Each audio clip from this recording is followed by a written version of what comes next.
కన్నడ భాషకు తమిళ భాష తల్లి వంటిది అంటూ చేసిన వివాదాస్పద వ్యాఖ్యల నేపథ్యంలో సీనియర్ నటుడు కమల్ హాసన్ తాజా చిత్రం థగ్ లైఫ్ను కర్ణాటకలో విడుదల కానివ్వబోమన్న హెచ్చరికలు, ఆ తర్వాత ఆయన సారీ చెప్పాలంటూ హైకోర్టు చెప్పటాన్ని సుప్రీంకోర్టు ఇవాళ తీవ్రంగా తప్పుపట్టింది.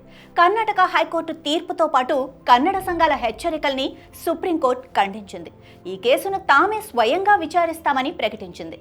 కమల్ వ్యాఖ్యల నేపథ్యంలో పలు కన్నడ సంఘాలు కర్ణాటకలో థగ్ లైఫ్ విడుదల కానివ్వబోమంటూ హెచ్చరికలు జారీ చేశాయి. దీంతో డిస్ట్రిబ్యూటర్లు, ఎగ్జిబ్యూటర్లు వెనక్కి తగ్గగా థగ్ లైఫ్ సినిమా విడుదలకు ఆటంకాలు లేకుండా చూడాలి అంటూ కర్ణాటక హైకోర్టులో కమల్ పిటిషన్ దాఖలు చేశారు. దీనిపై విచారణ జరిపిన హైకోర్టు కమల్ తన వ్యాఖ్యలపై కన్నడ ప్రజలకు సారీ చెప్పాలని సూచించింది. అయితే అందుకు కమల్ నిరాకరించారు. ఈ నేపథ్యంలో కర్ణాటక హైకోర్టులో జరుగుతున్న ఈ కేసు విచారణను తమకు బదిలీ చేసుకున్న సుప్రీంకోర్టు దీనిపై కీలక వ్యాఖ్యలు చేసింది.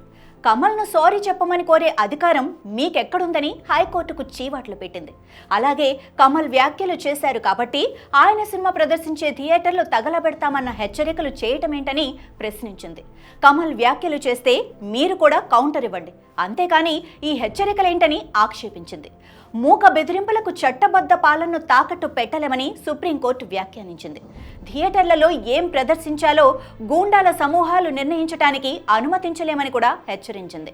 కమల్ వ్యాఖ్యలతో విభేదించే హక్కు కర్ణాటక ప్రజలకు ఉందని, అదే సమయంలో ఆయన ప్రాథమిక హక్కును కూడా పరిరక్షించాల్సిందేనని స్పష్టం చేసింది.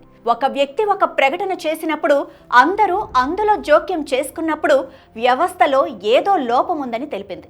అనంతరం ఈ కేసుపై కౌంటర్ దాఖలు చేయాలని కర్ణాటక ప్రభుత్వాన్ని ఆదేశించింది. సెన్సార్ బోర్డు ఓ సినిమాకు అనుమతిచ్చాక దాన్ని చూడాలా వద్దా అనేది ప్రేక్షకులు నిర్ణయిస్తారని, కానీ విడుదల కాకుండా చేసే హెచ్చరికలు తప్పని పేర్కొంది.